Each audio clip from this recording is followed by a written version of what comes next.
Blessed she, the Divine Mother, she who made the universe. Yes, it's she, the Divine Mother, ruler of every heart's desire. Love more ancient, bliss eternal, may our hearts soon be merged in thee. Yes, it's she, the Divine Mother, she who made the universe. Yes, it's she, the Divine Mother, ruler of every heart's desire. Love more ancient, bliss eternal, may our hearts soon be merged in thee. Love more ancient, bliss eternal, may our hearts soon be merged in thee.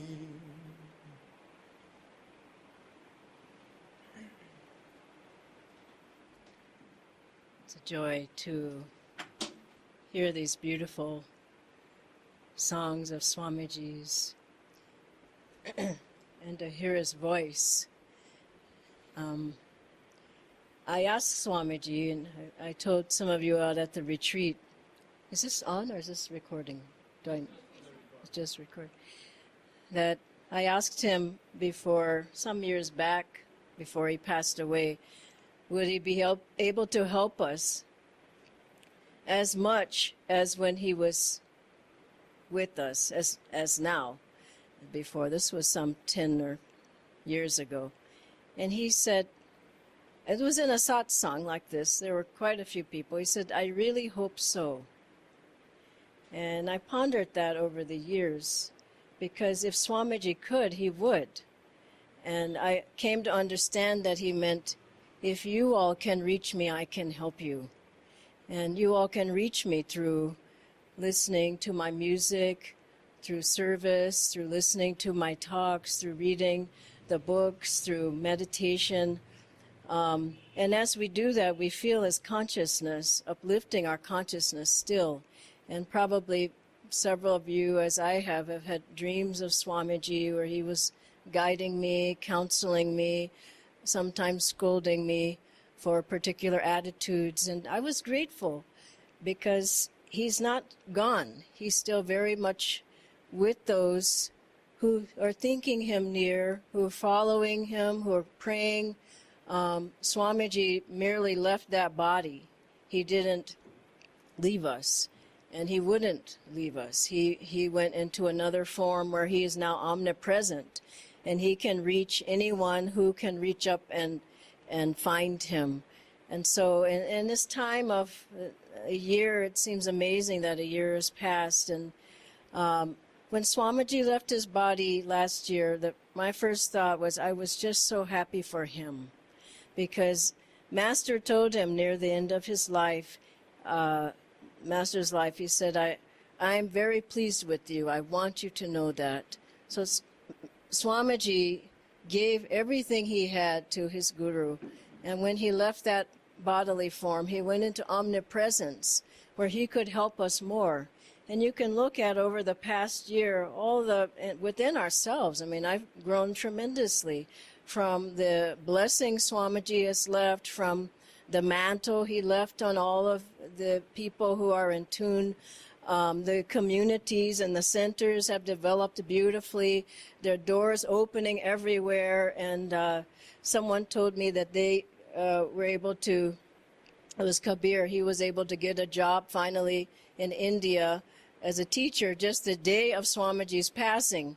And he had been trying for so long. And so if you look back, you'll see how his grace and blessings, his guidance for those who are still calling to him. It's very tangible. He's very much with us. His love is there. And Swamiji was so giving. This is what I think he would like to see more from all of us, is his spirit. He wanted to find God, yes, but he wanted to share God with everybody. And he always was thinking of, what can I do? I mean, he was never idle. He was thinking, he was writing, he was preparing, he was writing music, he was touring, he was counseling people.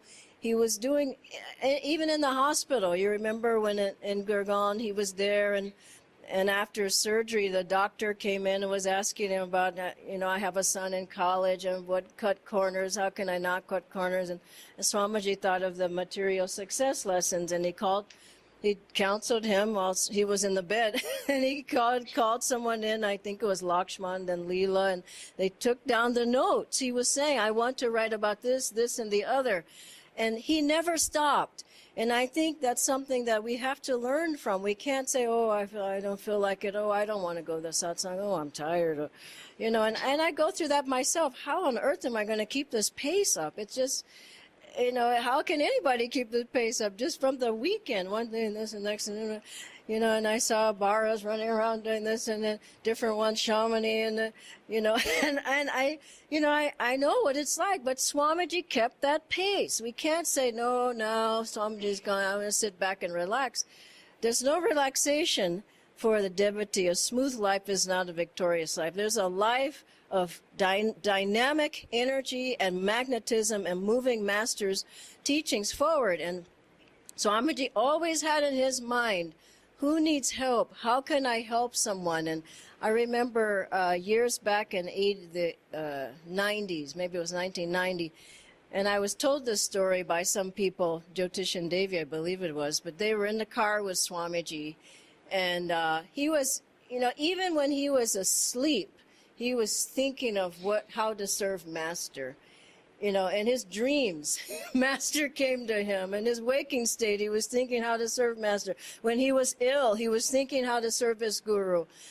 And when he was on vacation, he was always had people doing things. It wasn't like he was sitting on the beach sipping, chai. He was ever thinking, how can I serve my Guru? What's next, Master? What would you like? Is this pleasing to you? You make the decisions. Show me the way. What would you like? And he was half asleep. He was supposed to be all the way asleep in this car. They were driving, and it was in America, and somebody said, we're getting a lot of letters from Nigeria in Africa. And then somebody else in the car said, we'll never go to Africa. And Swamiji woke up, why not? He says, why not? And he said, send somebody. And I happened to be one of the people who went. But he was thinking, what about the people there?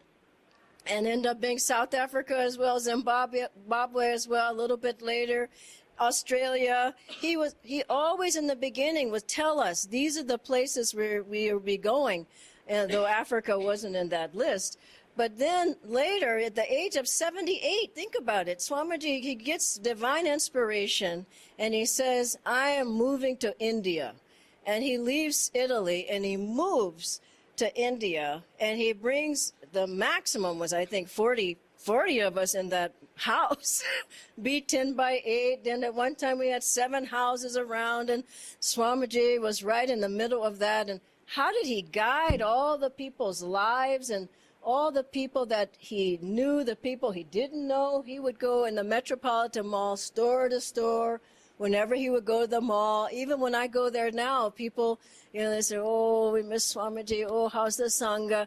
Everybody knew Swami Kriyananda. And even where we live now in phase 1, we went and met the neighbors nearby our new house, and one man said, yes, you were Swami Kriyananda, aren't you? And I said, yes. He says, yes, I've seen you walking around here. I know Swamiji used to teach over at the community center. Manjunath, you remember that. And, and so he knew people everywhere. His energy was expansive. It wasn't contractive. It was friendly. It wasn't argumentative. It was open. It was receptive. It was, who else can I embrace? And that was his mission, was to share some light of his guru, even if the person wasn't interested. I remember a time when this touched me so much. I had been on the path for, 20 years or whatever, and then we were doing a program, Ananda, in Los Angeles, and Swamiji was giving the talk, and there was a series of talks over a long weekend, and so then I invited my mother to come. We were living in Los Angeles at the time, and before she was like, who is that Swami Kriyananda? And he's taking you away from me, and you should be having a regular job. And she went on, and what is this place, Ananda? And she was completely against him. And that was the early years. So then we were at this program, and Swamiji wasn't giving the talk this particular day. So I brought my mother there, and we were sitting in the back row. And lo and behold, Swamiji walks in. I mean, it was just as the program was starting, and he says, excuse me, and he goes to the seat right next to my mother. And he sits there, and I went, wow. I was just so happy. And she knew who he was, and he knew who she was. So after the program was over, he stood up, he took my mother's hand, he shook her hand, he says, I'm Swami Kriyananda. And my mother was, she froze. Because she had said all these terrible things, about him. And he was like, I'm Swami Kriyananda. After 20 years of her berating him, and what is he doing for you? And, all these things. And so she's face to face with him. And then she just said, she says, I know. And then she said something, I'll never forget. She says, I'm on the path too. And I went, no, I couldn't believe she's on the path. And then Swamiji said right away, and I just loved it. This was his moment. He brought my mother onto the path, and he said, I know you are. He told her right away, I know you are. And now my mother is on the path. She's meditating for the first time, and it took a long time for her to actually get, but it wasn't lifetimes, it was then.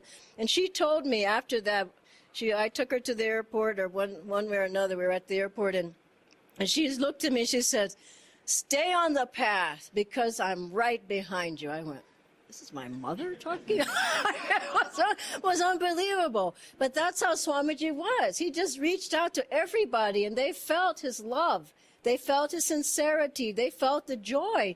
And he kept that with everybody who he met. And that is our duty as disciples, to embrace the way Swamiji was. And now I'm trying that more, because when I go to places, I go and I meet the people. I'm from the Sangha. My name is Nayaswami Dhyana, and you remember Swami Kriyananda, and I put out extra effort instead of shying away. I don't want anybody to know.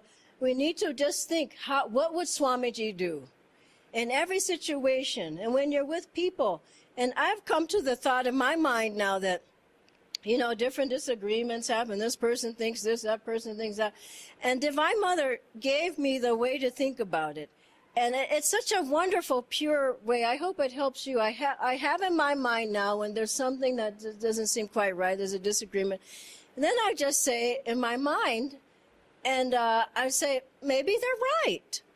And I say, that's what Swamiji would say. Maybe they're right. What does it have to be? I'm right, and I've got it, it's my right. Perhaps they're right. And so if you think of what are the attitudes that he had, what were the ways that, how could Yoganandaji use him so much? Because he was so pure. He was so in tune. He was so willing. He was so energetic. He was so magnetic. He was so helpful, hopeful. He was just, his master just poured everything into him. And Swamiji won his freedom, I believe, through his service to his guru. And his devotion, of course, but Master told him he had a great work to do. He said, it's going to be intense. Your life will be intense activity and meditation. Somehow we think our life is going to be meditation and a little activity. Well, you're wrong. It's going to be intense activity, because we are burning off our karma. And Master said, to be in tune with me, serve my work. He didn't say practice Kriya. He said, serve my work. And the channel is blessed by what's flowing through it. As we serve, I remember I first came to India, and this is an interesting story. I wasn't ever planning to come to India. Really, I mean, it's a miracle that I'm here. And I called Swamiji when I was going to be coming, and I was coming for a visit, I thought. So I called Swamiji from America to India, and I said, Swamiji, I'm coming to help. This was in 2004. I said, I'm coming to help, and my ticket is for 5 weeks. And he said on the phone, yes, 5 months. And I said, no, Swamiji, I have a ticket, and I'm leaving in 5 weeks. I'm just coming for 5 weeks. He says, yes, you're coming for 5 months. And he said it 3 times. I just said, okay, well. So I showed up, and how long was I here the first time? 5 months. You know, it was absolutely right. So I came, and I remember the very first day I showed up, and I was half jet-lagged, and I was going down to the sadhana. I didn't care what it was. I needed to get to the sadhana, so I was at another house. I walked to B10 by 8. That's what it was. And I didn't know where the sadhana was. So I start, sort of looking around. So I finally said, it must be downstairs. So I go down, and Dharmadas was coming up. And I said, is this where the sadhana is? He said, yes, just lead it. I have a headache. And I said, I'm off the plane. And he said, please, just lead it. Play a chant and just go for it. So here I am, like he was playing the chant, but at least I was willing. And then I go up to my room, and there's a knock at the door. And someone says, can you come give the class? I said, is there nobody here? I mean, I'm just coming today. They said, there's nobody here. So I go give the class, but I was willing to do it, and because that's what Swamiji would have done. And I didn't know. They said it's Kriya Prep. I said, that's like ice cream for me. So I went down, and I just loved it. But that was the spirit. And that is the spirit of Swamiji. And Master used him. But anyway, the thought I was coming before I get back to that was, I was between America and India, and I was kind of confused, and where should I be, and what should I be doing? And Swamiji kept me busy. He just, from the morning to midnight, he just had different jobs. I'm on vacation. I thought he had different jobs. He kept rolling those jobs in, and do this and do that and do this. And as I said, I wasn't that clear about my life. And I remember once at midnight walking from Guru Kripa back to the B10 by 8 house. And I said, I have problems. I know I have problems. And I said, I should be thinking about my problems. But I don't have any time. And isn't that true? And that's why Guruji just keeps us busy, because you want to work on those problems? Go for it. But if you want to help me, I'll take care of the problems. And that's how Swamiji was with everybody. And that's how he is. He wants us to just keep the energy flowing, keep uplifted, play the music, play the talks, listen to his music, get in the choir, come, look at this beautiful place here. And I told Shishir that he's doing a wonderful job. This wasn't in existence, was it a year ago or something like that? But, and you look at Bangalore and Chennai, Calcutta is happening, Singapore is happening. All these are opened up, Gurgaon, Delhi, Noida. This is what Swamiji wants. He doesn't want us holding hands, sitting in the, what should we do now? I don't know. What do you want to do? I don't know. He says, be creative. I remember once in Italy, we had just landed there, and Swamiji, he was always a thunder. He came through, and he looked around, he says, what are you doing here? And we said, well, whatever. And we didn't really know what we were doing. And we had no money. I mean, we couldn't hardly buy food. I was telling somebody today, many nights we had popcorn for dinner, or salad and popcorn if we were lucky. And there were some big guys who were there in the beginning in Italy. And there were a couple of people who had a little bit of money, but they didn't have much more than, we had no money. I mean, it was, we were completely broke. So those guys, they were kind of hungry. They would go in the refrigerator, and there would be like one egg, and it'd be somebody else's egg. Is that your egg? Can I have that egg? Or is that your cheese? I mean, that was real, but there we were, and Swamiji, he was always the general. We were like this little, we don't know what we're doing. And he said, I remember he came through there, and he said, you need to make money here. You need to make this place dynamic and get some money. And we said, how? We didn't know what to do. And he said, sell something. I mean, he was like, just come on, do something. And we were just like this. And he said, here's some talks of mine, sell it. He said, sell the pictures, anything. And we just said, really? I mean, we were just so low energy. And then Swamiji was there for a while, and he'd come back, but every Monday he would call us on the phone. I mean, he was always a general. He'd call on the phone. We'd be completely knocked out on the bed. Like it was 7 o'clock, he'd call every Monday. And we knew he was calling. We'd hear the phone, and we'd go, oh, no. Swamiji's calling. I have to get my energy up. We were just like, oh. So we couldn't let the phone ring because he'd call again. So we'd go to the phone, and Swamiji would say, how are you? Whoever the first person, I'm fine. Then go to the next person, how are you? He was just getting our energy up every week. Anyway, it turns out somebody came with a sewing machine, started making pillows. We started our first business there. Now in Italy, we have the biggest business for meditation apparel and meditation pillows and incense in all of Europe. It started with Swamiji saying, get your energy moving. So he wants for us to be creative, be energetic. I'll tell you a story that happened to me once, and it, was kind of recent, and we wanted to put these Kriya books out, the ones you see, the beautiful ones, and so Jaya and I were working on that, and so, I mean, it took an enormous energy just to edit it, and then get it in a booklet form. I mean, it wasn't a light job, and we had other jobs we were doing too, so when it came to the cover, I said, let's just take some pictures of anybody meditating and put it on the cover. And I thought that was good enough. So then when the book came out, it was a beautiful book, I thought, And, I mean, I just was so happy to have that. Then I got news from Swamiji. He didn't like the book. Why would he like this book? It's a beautiful book. I said all the reasons why he should like the book. And so Shivani kept saying, no, he doesn't like the book. And I said, well, what's wrong? And she said, it's the cover. Why is Devendra on the cover? She said, he's meditating. Devendra doesn't need to be on the cover. And I said, that's such a little thing. So I write to Swamiji. He was the only person available, whatever. I went on and on about why it's a good book. And Swamiji he never wrote back. And I went, uh-oh, that's the wrong attitude. So then it took about a week, and I kept thinking, please write me, please write me. He didn't write. So I thought, well, maybe I should change my attitude. And then it came to me to just not make any excuses, but to change. And so what I did was I started working again. So I got some other pictures of Master. I got pictures of Swamiji. I sent them to Swamiji, and I said, Swamiji, would you please pick a cover for the book? We would like you to pick the cover for the book. Wasn't that a beautiful turnaround? He wrote back immediately, if you were to ask me, I would choose this one.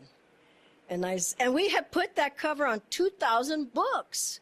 And I said, we can't take them off the books. We can't do it, Swamiji's going to cost too much, before. And then I said, we'll take the covers off. We'll put these, I went totally positive. And he loved that spirit. He wrote back right away. Now, let me tell you what happened. That was book number 1. 7 more came out after that from Swamiji's blessing. And they all had the right pictures. But Jaya and I just kept working, and 7 more. Boom, boom, boom, boom, boom. We would have been stuck on number 1. So he was always asking people to not go the mediocre level, go the highest level, put out energy, complete energy. And I remember he was never afraid to do anything. Like we landed up in Italy, and Swamiji had just written the oratorio, and nobody really knew the oratorio well then. That Christ lives in the Holy Land, and so then Swamiji was never afraid. He said, "Get a choir together and get up there and sing those songs." And we went, "What? We don't know those songs at all." So we practiced maybe 2 hours with him. And then that night at a huge cathedral, he had us singing the songs. And he would always announce. He had us singing all over Europe. He would announce before, Now, most of these people have never sung before, and that was his introduction. We would say, gosh. But then he'd have you singing. You know, he just was trying to get the energy out. He was never, oh, it's not perfect. Oh, I have to be perfect before I sing. And I remember one time he had me sing Cloisters at this small group gathering because he had just written a song or something, and it was terrible, I tell you. I was so afraid. And he was sitting right there, and all these Italians were there, and he just turned to me, now, Dhyana, you know Cloisters. Can you sing it for the group? I went, there wasn't anybody else. And I went, I called you. It was the worst ever, the worst Cloisters ever. He never said anything, and he didn't ask me again. Asked me again, but at least I was willing to do it. But that was his energy all the time. Just how can we be more expansive? How can we be joyful?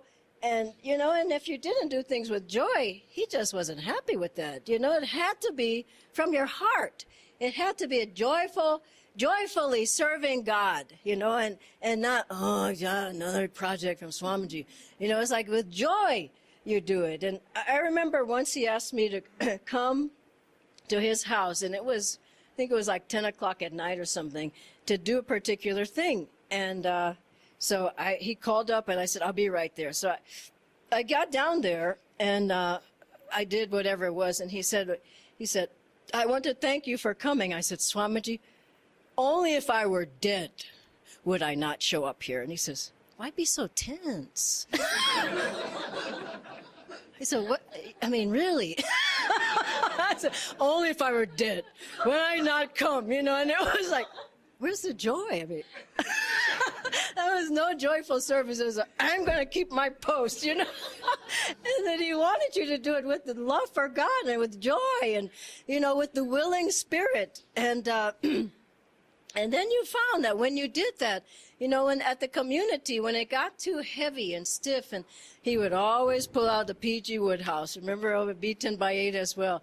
And he would just get people up, get their energy up, because, you know, having low energy did not help the work at all, did not help you. But you see how Swamiji was able to, Master worked so much through him because he was so open, he was so willing. He was never embarrassed. I recall one time, and this is sort of a personal story, but I'll tell you, we were in Rome, and we were walking with Swamiji, and he was always wanting to help. And there was a group of Africans that they must just come, you know, from Africa. They were in Rome, and there was a market, a mercato, and they were selling different things, you know, blankets on the ground, and they had these things. You probably have markets like that here, maybe. But anyway, so there was a big market, and we were walking through. There was 4, 5, 6 of us, and as soon as I saw them, I was embarrassed. It's like, let's hurry up and pass by here, because, you know, I just didn't feel comfortable there. And Swamiji picked up on that. This was, wow, he was a master teacher. And we're just walking, and then he didn't say anything to me, but I was just so tense, you know. And he looked over at me, and he just says, because they were selling different things, and one of the things they were selling were sunglasses. So I'll never forget, he looked at me, he just said, I think I need some sunglasses. And I went, you do? I mean, he never wore them. But you see what he was teaching me. Don't feel embarrassed, or don't feel whatever it is. He just went over there, he bought the glasses, he put them on. I think he never wore them after that. But in any situation, he would, if it was something that he could help with, he always did.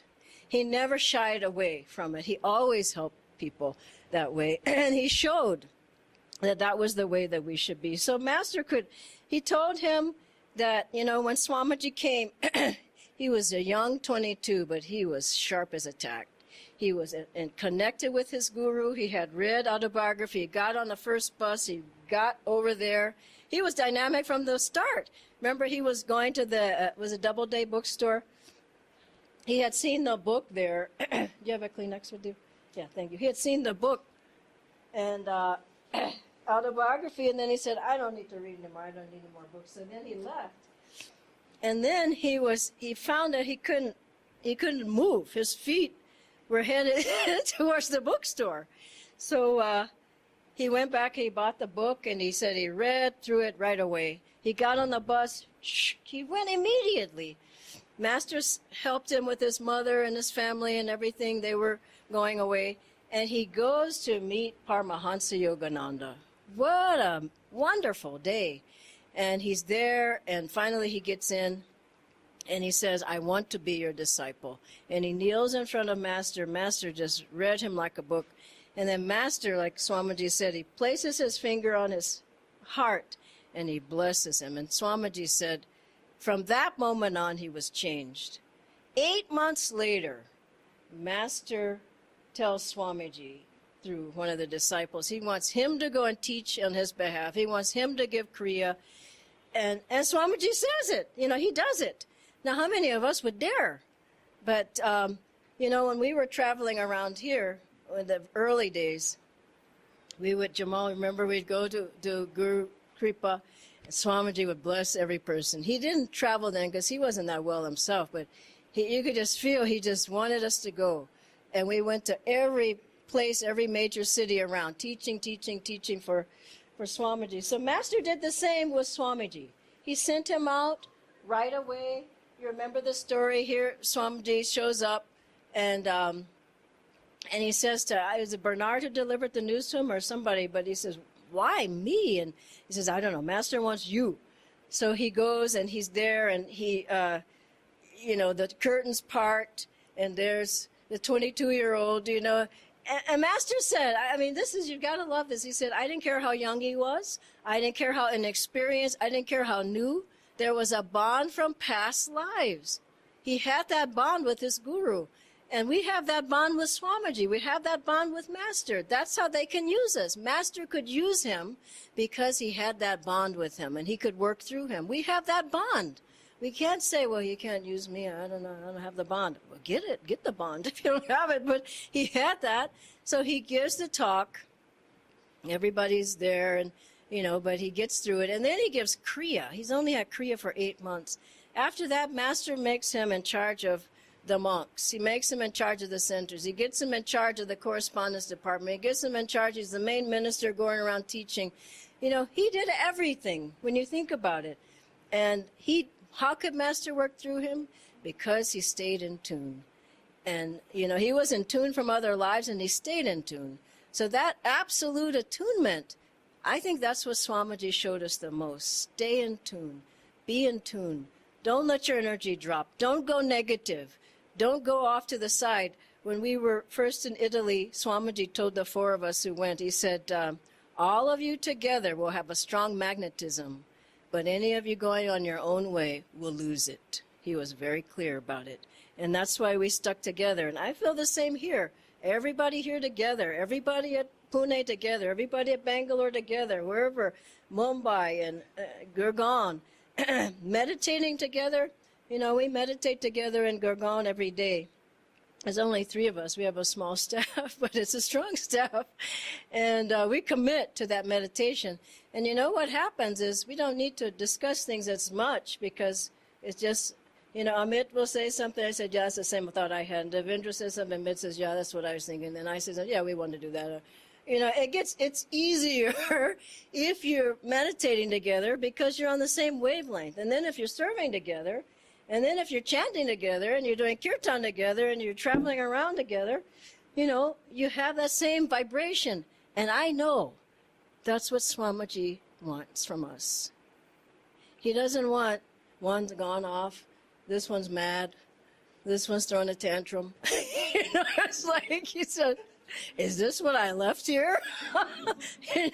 He's looking for calmness, harmony, creativity, inspiration, joyfulness, willingness, getting along with each other, joining in the group, meditating together, chanting together, making a CD, whatever it is. But it has to be a strong magnetism. In the midst of that, Master can help us. Swamiji can help us. Jamal and I did a class in Mumbai just recently. It was what a joy to teach together, and who else was there? Yeah, Baya was there, and I I can't remember who all the other people were. Yes, Dr. Aditya, that was another class with Jaya. But, I mean, this is wonderful to be able to share the teachings and to be able to get out there together.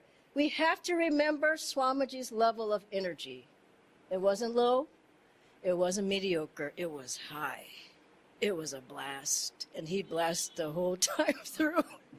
You'll see some pictures of him when he was a little kid. And, you know, he was like that the whole time. And that's how we have to be. When you feel, you know, there's a satanic force, it just starts playing with you, playing with your mind, and, oh, just do this or just do that. But that's not our lifetime. That lifetime is over. We're in a lifetime of service to the Guru, of joyfulness, of helping other people, of blessing other people. And as you do that, you find that Swamiji's there talking to you, Master's there. I know that's what he wants. He spent his last 10 years in India for everybody here. He spent his last 10 years, and I saw him from the beginning.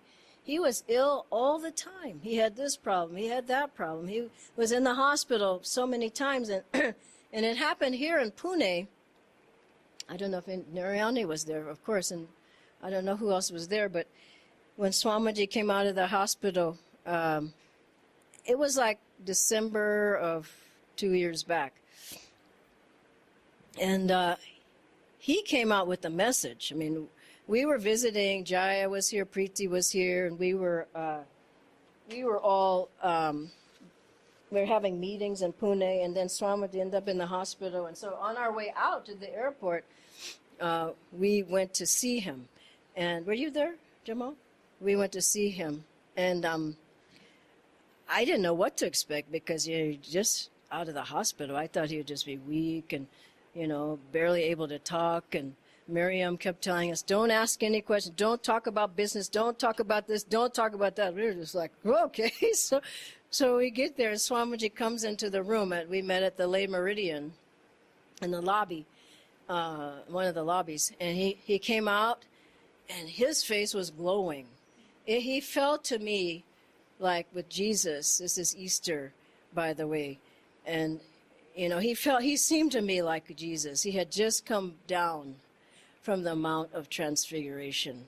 And he was just, something happened. I don't know what happened, but something very deep happened to him. And it wasn't a hospital. It wasn't a surgery. Some master came or something happened. And he almost was trying to run into the room. He could barely walk. I never forget, he had on a beautiful blue suit jacket, and you know, he was dressed beautifully, and he was so happy to see us. And he said, come, sit down, sit down. So we were sitting, you know, close because there was loud music on. He was talking, and he was in Jaya was there too. He was in a super conscious state.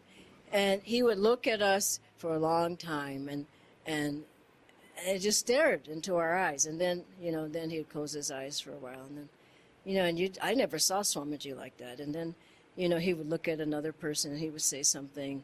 And he said several very beautiful things. He said about Master that he was my guru. He said, I didn't care if he rejected me, whatever. He was mine, and I was going to take him and keep him for my own. And, you know, the whole time he was weeping. He could barely talk, but his face was just glowing. He told us about the time when he had the kidney stones. You heard the story from him. Then he was so in so much pain, he couldn't give the Sunday satsang at Ananda village. And some people kept saying, well, you just go to the doctor. He said he couldn't even bear to go over the bumpy roads to get there. So he at a certain point, he prayed to Divine Mother, if you want me to give the satsang, you're going to have to help me out of this pain. And he showed us that day with his hand. He said, just like this, the pain was gone.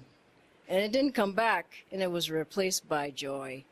And he was telling us this so we could have faith in the Divine Mother, faith in Master, faith in the teachings, not to lose hope, not to lose our thoughts that we can never make it, not to be in moods or negativity or doubts or fears. The life Master gave us, the life Swamiji left, is a life of joy. It's a life of joy. If we do the practices, if you chant every day, you do your kriyas deeply, and I'd say do more kriyas. When you're in hard times, do more kriyas. Chant 5 chants, play the music, find something to do. And as you do that, you find that what they gave with their grace what a deep blessing. I'll tell one last story that I was early on in India.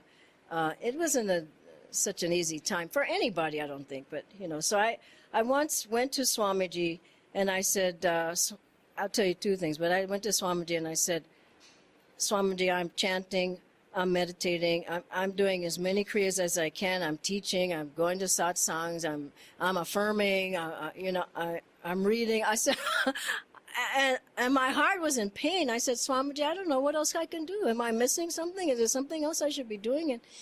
And he said, I said, I don't feel like I'm getting out of this, and I don't know if I have the strength to get out of it. And he said, don't worry, it'll pass. And I thought, how? When you're in the midst of something like that, you just, how? And I went home, I went to bed, and the very next day, this was one of the miracles of my life, the very next day, it was gone. And it never came back. The pain was gone. And I went to Swamiji and I said, I don't know what happened, but I feel wonderful. He said, that's good. He never called things to himself, but many times he told me, and probably many of you, when you wrote him or whatever, he said, Master's helping you. Master's helping you, Dhyana. And the final thing I'll tell you is once when I was about to go to America, and, there were situations that were going on. I went to Swamiji for his blessing before I left, and he said, well, tell me what you'll do, and tell me where you're gonna be, and what you're gonna do. And this was after the 5 months. He was saying, you're coming back, and I was saying yes, yes, yes. And then suddenly I just started crying, and he looked at me and he said, well, what's wrong? And I just couldn't even talk anymore. It was such a hard time. And he said, what I loved about Swamiji is he always held you up. He never went like this. He just kept helping you to come up. And he looked at me and he said, Dhyana, look what it takes to find God. And I thought, I just can't do it. I'll never find God if this is what it takes. Then he went further. He says, look what I've had to go through in my life. And I was speechless. I just thought, that's too high for me. But then he blessed me, said, you go with my blessing and you go with Master's blessing. And I think that's the thing. We can't do it. How are we going to do it? We can't even get out of one delusion, one pain. People are upset about this or this, I like this, I don't like this, it's going on. How are we going to get out of that? By Master's grace, Swamiji's help. That's the only way. I know it now. I've tried the other. Just try to punch your way through. You don't get anywhere, but more and more pain. But then when Guru comes in, Swamiji comes in and they help you. They come in, they help you. What a joy. They lift you up. And I was at Ananda village that time, and this was the longest phone call I ever had with Swamiji. And I'm telling you this so you know that he knows your difficulties, and he can help you.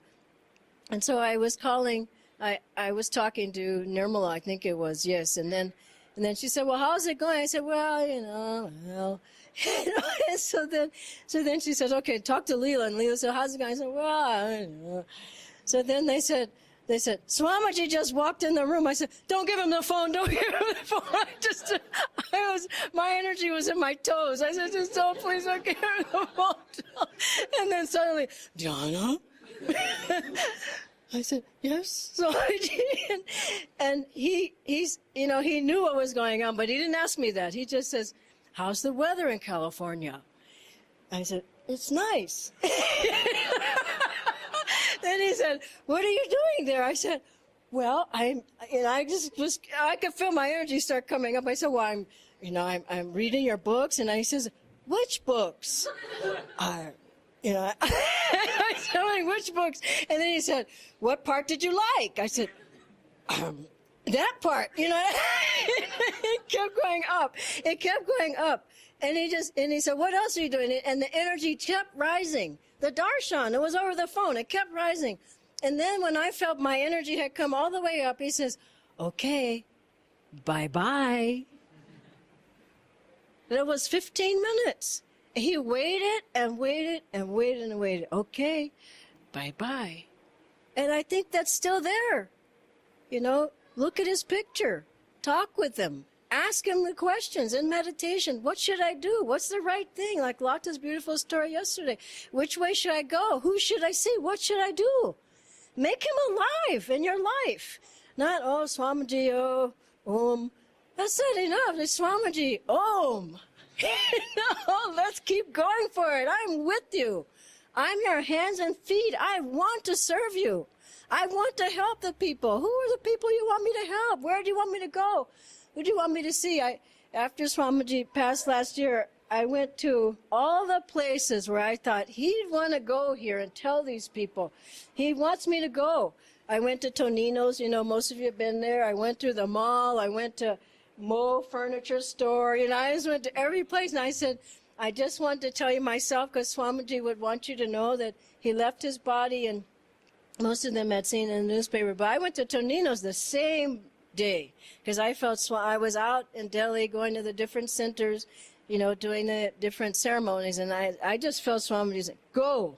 And I went there, and the whole restaurant staff came out, and they sat with me at the table, and I told them about Swamiji's life, and they loved it. They were just so touched.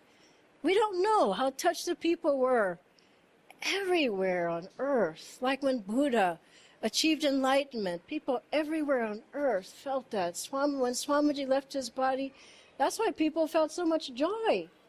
This vibration went over, I think it went throughout the whole solar system. It just went everywhere. This light and joyfulness and, you know, upliftment. And it's still there. And if we can feel it, we can go into that. And he's given the way to go into that. Don't let your energy drop now. Make him proud of you.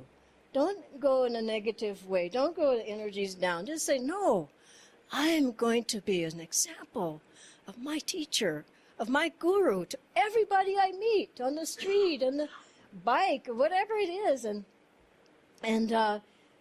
make him proud. Like Master said about Swamiji, I'm very pleased with you. I want you to know that. And Swamiji, he wants to be pleased. You want those words, I am pleased with you. I want you to know that. And as you tune into him and do his work, he can't work through anybody but us now. I mean, not just the people in this room, but all the great souls. I'm going to say the saints. There are saintly people at Ananda. Don't be mistaken. It's not the person at the bus stop or whatever. These are saints from many lives. And they've served this master forever. You look at somebody, Jyotish and Devi, 45 years? How many people stick with anything for 45 years? Hardly anybody. 45 years of meditating twice a day, 45 years of serving, 45 years of doing whatever Swamiji wanted, Master wanted. Jaya the same, Sadhana Devi. These are great souls. Don't be mistaken. And they've come. We came with Swamiji. We came with him. We met him. When I met Swamiji, he said to me right off, this is your home. You should think about living here. And I thought, he doesn't know who I am.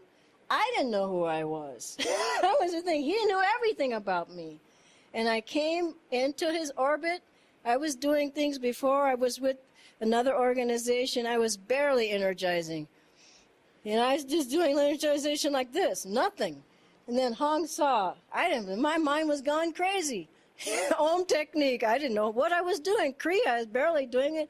I didn't know what I was doing. I got to Ananda, and Swamiji got a hold of me and everybody else there, and he said, this is how you practice these techniques. This is the level of energy. This is how you serve. And I saw people racing around Ananda, serving the people, coming and helping, and nobody was sitting idle. He had everybody working, serving, and no job was demeaning to people. You know, and I would tell you a story, because I know in India it's different, but I was at Jyotish and Devi's house last year when I visited America, and I went for dinner, and Devi made a beautiful dinner, and And I said, well, can I help? No, you sit down. We want to hear what's happening in India. You just talk. So I sat there, and she made this lovely meal, and then we talked over dinner. And then afterwards, I'm going over to the sink to do the dishes, and Jochu says, no, you sit down. Tell us about India. We never see you. He says, I wash the dishes here. And he was there washing the dishes. You're shocked, I know. But in America, everybody does everything. There's no, I don't do this, I don't touch the floor, I don't dust. Swamiji had us doing everything. Get in there, dust, mop, clean the dishes. I remember one time in Italy, we had this beautiful Kriya with Swamiji. And there was hundreds, at least a couple hundred people in the temple. And afterwards, it was so small in there. Swamiji had a house across the way, so all the staff tried to race to Swamiji's house because there was just all these people, and there was nowhere to sit, and people were in the refrigerator, and and so we get over there, and some were spending the night, and we had the retreat facility, and Swamiji said, well, where's all the people? And we said, they're over there. He said, well, what are they doing? And we said, I think they're hungry. He says, get over there. Make them something to eat. Get over there. You shouldn't be over here. He just hammered on us. He said, go over there. Serve those people. And so after Kriya, you're just in the bliss. They were in there cooking, chopping vegetables. He didn't allow you to say, I'm above it now. He said, get over there. Work. And get your energy flowing. And so this is what has to happen. All the many hands are making a miracle. But don't let your hand be over there. Get your hand in there. Let him work through you. Let him work through your singing. I'm so proud of Shamani doing the yoga postures. I'm sure there's others of you here, but playing the harmonium now, leading the sadhana. I don't want to embarrass you, Shamani, but you know what I mean? And I'm seeing the growth in the people here, and Lakshmi's got the kitchen under control, and, various people. Rosalba, I don't know if she's here, she's taking care of the rooms, and, I see Avinash back here, he's got the own boards, and, I'm just so, and Bara, he's got two bodies now. Bara's going, he's going, he's setting this up, he's doing this, he's baked the cookies, This is the way it should be. That's the right spirit. If you have idle time, find something to do. Idle mind is a workshop of Satan. Find things to do, and you will grow in enormously huge way. If you serve the Guru, if you meditate, you do both, you can find God. And Swamiji showed us, don't be mistaken, he showed by his example, his service 100% to his Guru gave him his freedom in God. And that's the example he left for all of us. Master bless you all.